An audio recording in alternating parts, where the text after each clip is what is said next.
Numbers chapter 22. Balak hires Balaam. The Israelites traveled on and camped in the plains of Moab near the Jordan across from Jericho.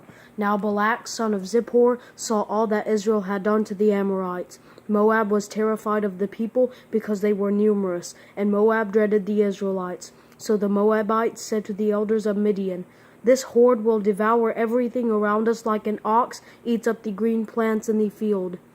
Since Balak, son of Zippor, was Moab's king at that time, he sent messengers to Balaam, son of Beor, at Pethor, which is by the Euphrates in the land of his people.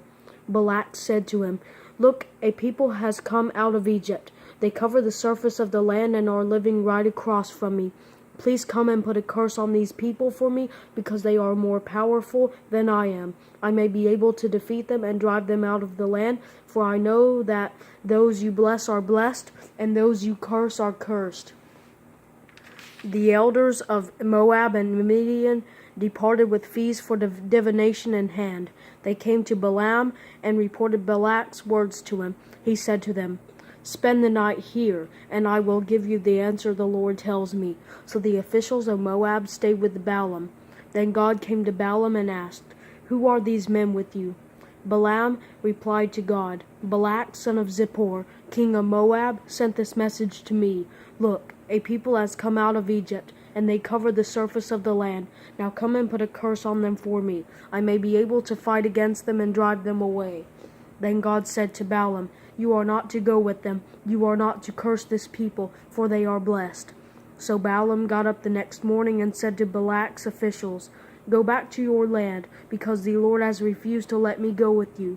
The officials of Moab arose, returned to Balak, and reported, "Balaam refused to come with us."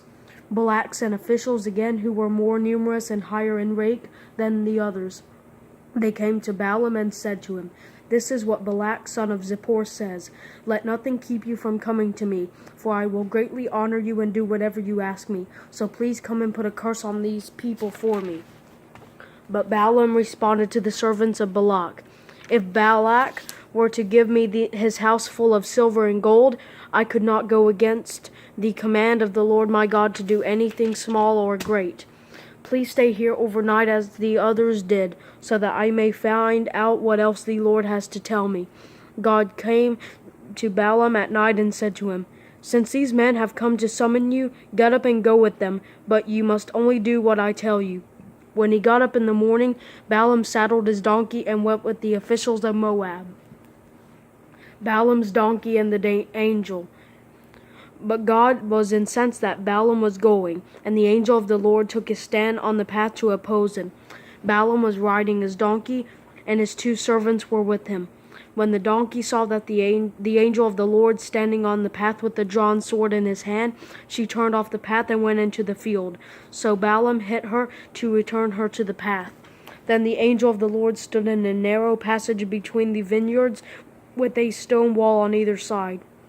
The donkey saw the angel of the Lord and pressed herself against the wall, squeezing Balaam's foot against it, so he hit her once again. The angel of the Lord went ahead and stood in a narrow place where there was no room to turn to the right or to the left. When the donkey saw the angel of the Lord, she crouched down under Balaam, so he became furious and beat the donkey with his stick. Then the Lord opened the donkey's mouth, and she asked Balaam, "What have I done to you that you have beaten me these 3 times?" Balaam answered the donkey, "You made me look like a fool. If I had a sword in my hand, I'd kill you now."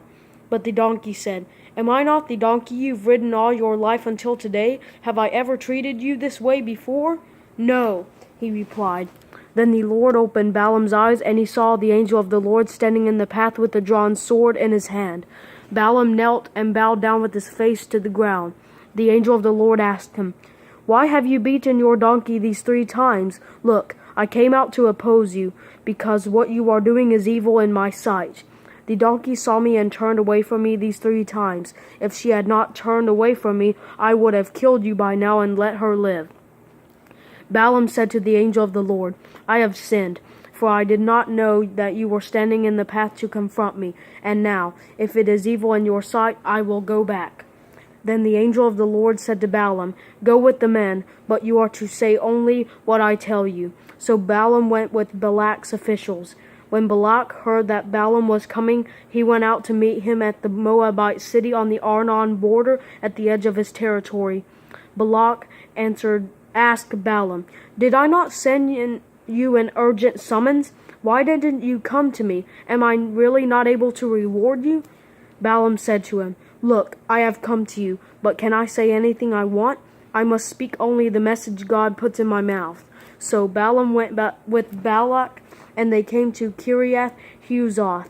Balak sacrificed cattle and sheep and sent for Balaam and the officials who were with him. In the morning, Balak took Balaam and brought him to Bamoth Baal. From there, he saw the outskirts of the people's camp.